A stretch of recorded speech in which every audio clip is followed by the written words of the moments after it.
ऊंची आवाज में कहो हालेलुया। ये एक मैसेज था कि एक लौता बेटा, जिस तरह तूने चढ़ाया है, मैं जान गया हूं तू मुझसे प्यार करता है, मैं भी अपने एक लौते को दुनिया के लिए चढ़ाऊंगा और ये लोग जान जाएंगे मैं उनसे प्यार करता हूं। आज कैसे मिरेकल्स हो रहे हैं? क्यों हो रहे हैं? क्योंकि मैंने प्रेयर की? नहीं, क्योंकि यीशु मसीह ने कोड़े खाए हैं, कांटों का ताज पहना है, कुर्बान हुआ है। ऊंची आवाज में कहो हालेलुया। जबकि उस भेड़ को मैदे के साथ और दाखरस के साथ चढ़ाना था, तो इसलिए परमेश्वर ने एक हाथ में रोटी ली और एक हाथ में दाखरस लिया। वो तो दिखा रहा था कि शुरू से जो पिता तुमको करने के लिए कह रहा था उसमें मैं था। अब तुम्हें भेड़ों को कुर्बान करने की जरूरत नहीं, अब मैं आ गया हूं। अब एक ही बार के लिए मैं कुर्बान होऊंगा और सबके लिए कुर्बान होऊंगा।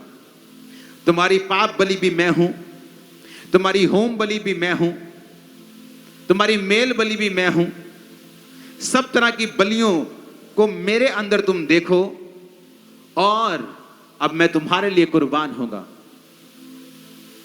और जो कोई इस कुर्बानी को स्वीकार करेगा उसके पाप माफ होंगे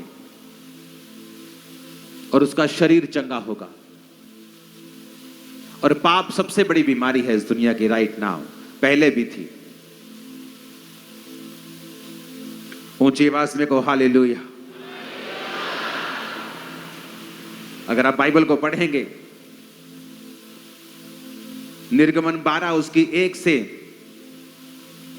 14 आयत को, तो परमेश्वर ने उसमें भी जब इजरायलियों को छुड़ाना था तो कहा था, तुम जब भेड़ को खाओगे, मेमने को खाओगे,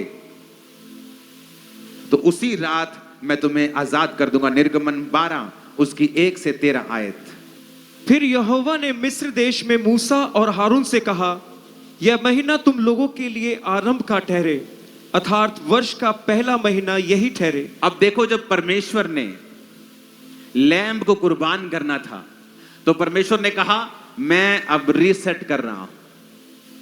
यह इतना इंपॉर्टेंट है कि तुम्हारा कैलेंडर ही मैंने चेंज कर दिया है। क्योंकि यहोवा पिता के दिमाग में 2 ही चीजें थी, एक आप और एक यीशु मसीह। और वो सब कुछ करता आया आपके इर्द गिर्द और यीशु मसीह के साथ। यीशु मसीह 2000 साल पहले आए, लेकिन अगर आप बाइबल में पढ़ेंगे वो पहली लाइन से आपको वहां मिलेंगे। यह महीना तुम लोगों के लिए आरंभ का ठहरे। Calendar change. अपने पड़ोसी को बोलो कैलेंडर चेंज हो गया। ऊंची आवाज में कहो, बोलो कैलेंडर चेंज। क्योंकि यह बहुत इंपॉर्टेंट एक घटना थी। आमीन। बोलो कैलेंडर चेंज हो गया। पढ़ेंगे आगे। अर्थात वर्ष का पहला महीना यही ठहरे। इज़राइल की सारी मंडली से इस प्रकार कहो, इसी महीने के 10वें दिन को तुम अपने अपने पितरों के घरानों के अनुसार घराने पीछे एक एक मेमना ले रखो।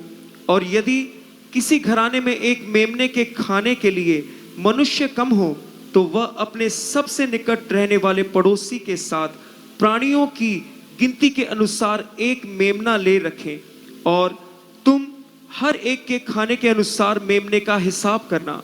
तुम्हारा मेमना निर्दोष और 1 वर्ष का नर हो, और उसे चाहे भेड़ों में से लेना चाहे बकरियों में से, और इस महीने के 14वें दिन तक उसे रख छोड़ना। और उस दिन गोधूली के उसने कहा तुम्हारा मेमना निर्दोष हो। और वचन कहता है कि जीसस क्राइस्ट निष्कलंक मेमना था परमेश्वर का। और जहां जहां यीशु मसीह का जिक्र आएगा वहां आपको छुटकारा दिखेगा, आस दिखेगी, अंधे को आंखें दिखेंगी।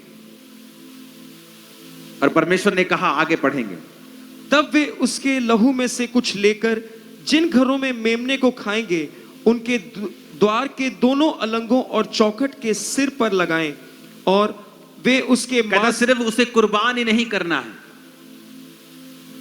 उसके लहू को अप्लाई करना है।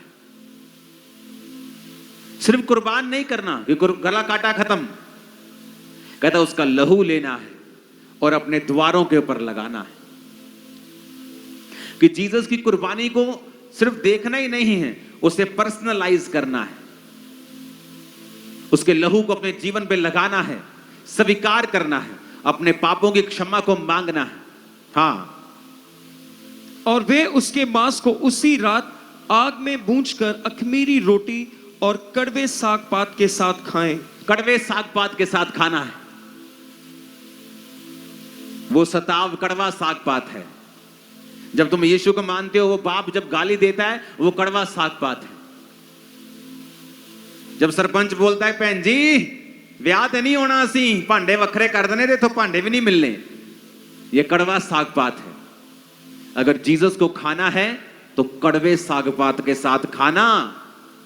अगर कड़वे साग पात के साथ नहीं खाओगे तो तुमने वचन तोड़ा है ना जी। ही तो बहुत चलाक हाँ, साडे तो पिंड च पता ही नहीं लगता ही यीशु नूं मनदे आ, अं विरोध नहीं होन देईदा अपना, अं दसदे ही वांडे चलने आ, तो मासी को चलने, भूआ को चलने,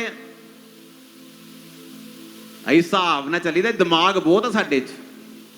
और परमेश्वर ने कहा जब तुम मेमने को खाना तो कड़वा साग पात लेकर खाना,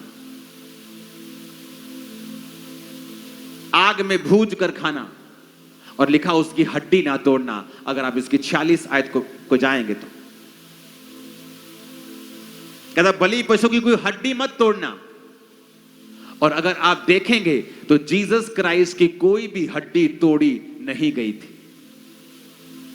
आपको पता, जब क्रूस पे चढ़ाते थे तो वो व्यक्ति मर गया है कि नहीं, हमेशा उसके पैर की हड्डी को तोड़कर चेक किया जाता था। और जब भी चेक करते थे कि हड्डी मर गया बंदा कि नहीं, हड्डी तोड़ते थे पटक। अगर तो आवाज आई तो इसका मतलब अभी जिंदा है। तो जब जीसस क्राइस्ट को चेक करने लगे कि मर गया कि नहीं, उसकी हड्डी नहीं तोड़ी गई, उसके नेजे के, उसके पसली के अंदर एक भाला मारकर लहू और पानी को बाहर निकाला गया था। और यह भी प्रोफेसी थी कि बलि पशु की कोई भी हड्डी ना तोड़ना। और जब जीसस की हड्डी नहीं टूटी, वहां तोड़ सकते थे, कोई रूल थोड़ी था, पर यह साबित करता है एक अन्य जाति के हाथों भविष्यवाणी पूरी करवाना कि मेरे बाप, मेरे परमेश्वर के पास इस पृथ्वी का पूरा अधिकार है, वो अन्य जातियों को भी अपने अधिकार में रख